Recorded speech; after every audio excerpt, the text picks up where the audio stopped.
시청자 여러분 반갑습니다.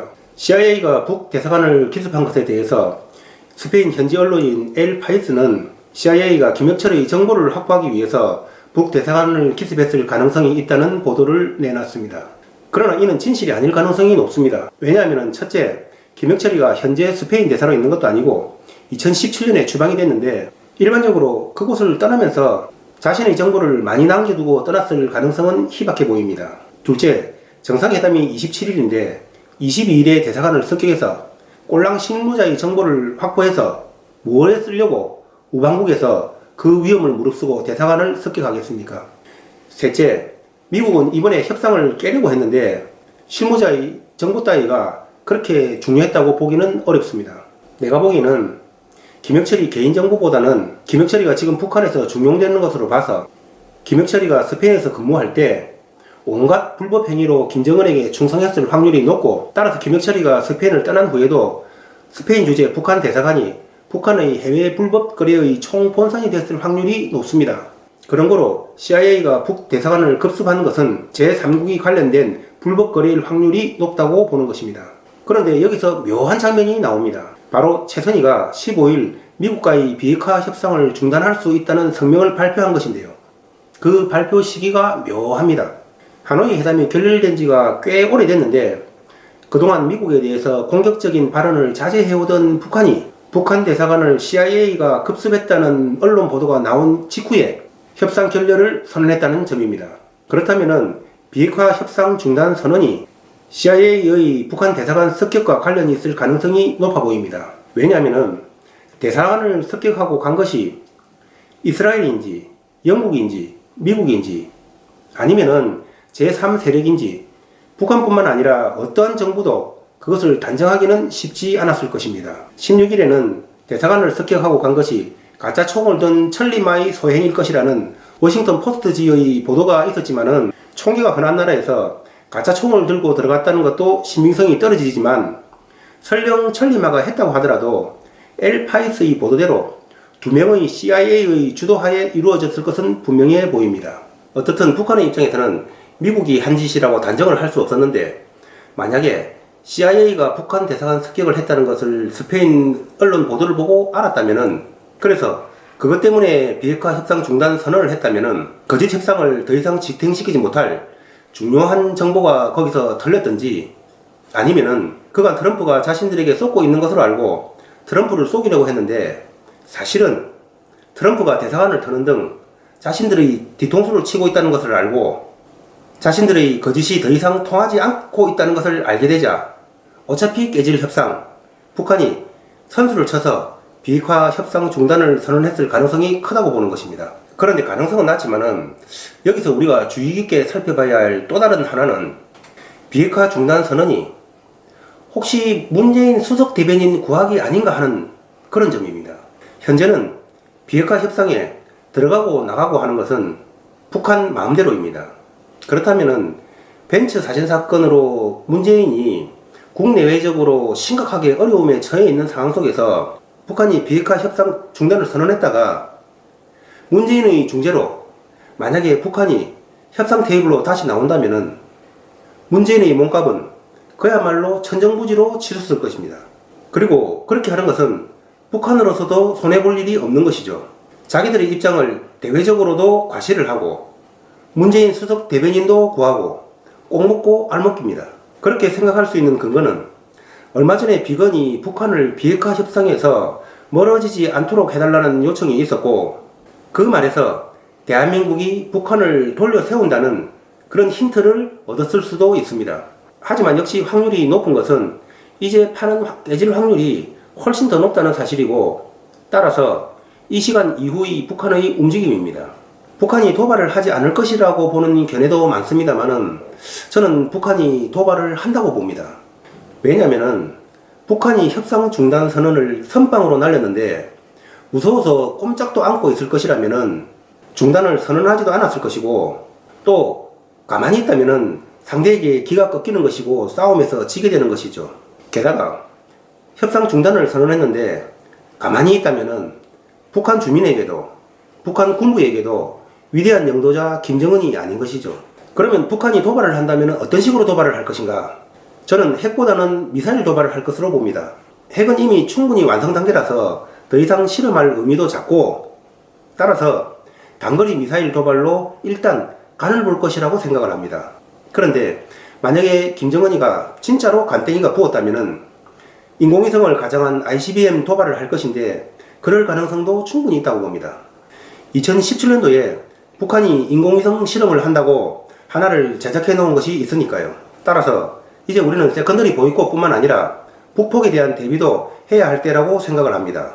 북폭이 발생하면은 가능성이 제일 높은 것은 북한의 생화학 공격이나 아니면은 북한이 테러로 일정 지역을 인질로 잡을 가능성이 높다고 보여집니다.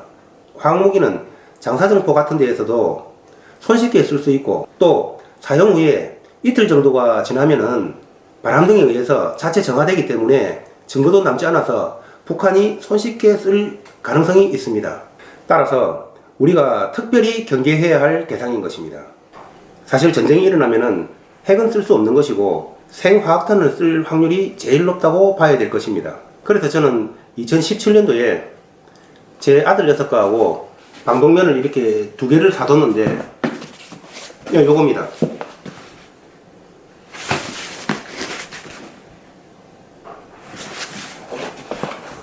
모델명하고 말이 잘 보이실지는 모르는데, 저도 이 화학무기 전문가는 아니라서 어떤 종류의 방독면을 사야 될지는 정확하게 알 수는 없었습니다만은, 인터넷을 검색을 하다 보니까 가격 대비 적당한 것 같아서 이 제품으로 구입해뒀습니다.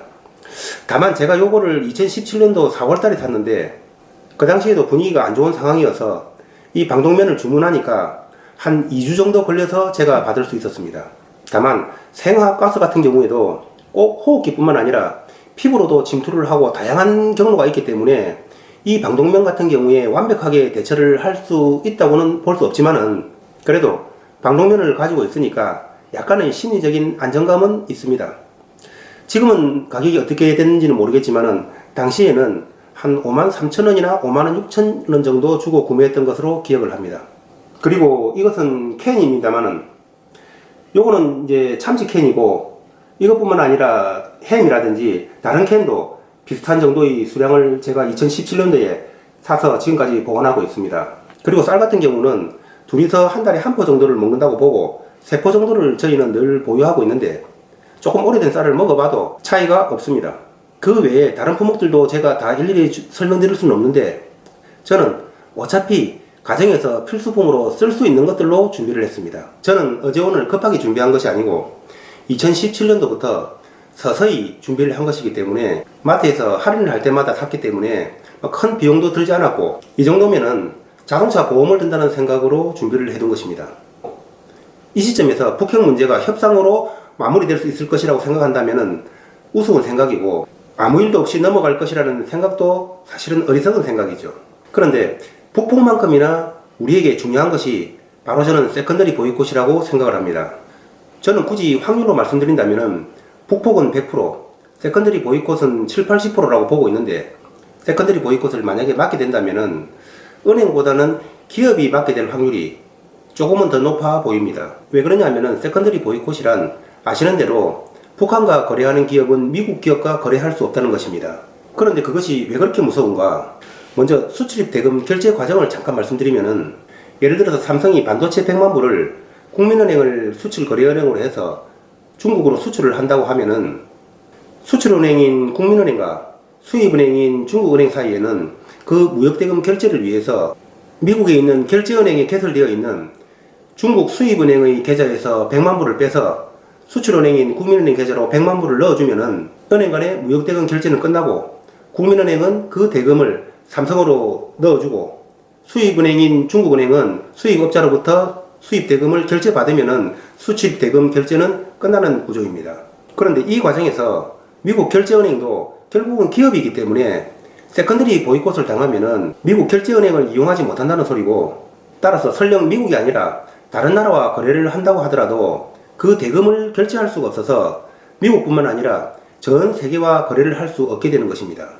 그런데 더 중요한 것은, 만약에 은행이 세컨더리 보이콧을 맞아버리면은 그 은행과 거래하는 죄 없는 다른 기업들도 수출입 거래가 같이 막혀버린다는 것입니다. 무슨 말이냐면은 수출 거래는 은행이 먼저 수출 대금을 기업에게 내주고 뒤에 그 수출 대금을 해외은행으로부터 받게 되고, 수입 거래는 은행이 먼저 해외에 그 물품 수입에 대해서 지급 보증을 해주고 뒤에 수입업자로부터 결제를 받게 되는 방식입니다. 따라서 수출입 거래는 일종의 여신 거래이기 때문에 기업들이 자신들의 담보가 주거래은행에 대부분 묶여있는 상황 속에서 자신들이 거래은행의 세컨더리 보이콧을 만약에 받게 되면은 거래가 없던 다른 은행에 갑자기 수출입 거래를 신용으로 하기가 사실상 불가능하다는 얘기입니다. 따라서 만약에 은행이 세컨더리 보이콧을 당하게 되면은 그 은행을 거래하는 수만 개의 수출입 기업들이 같이 중도산을 당할 확률이 높다는 것입니다.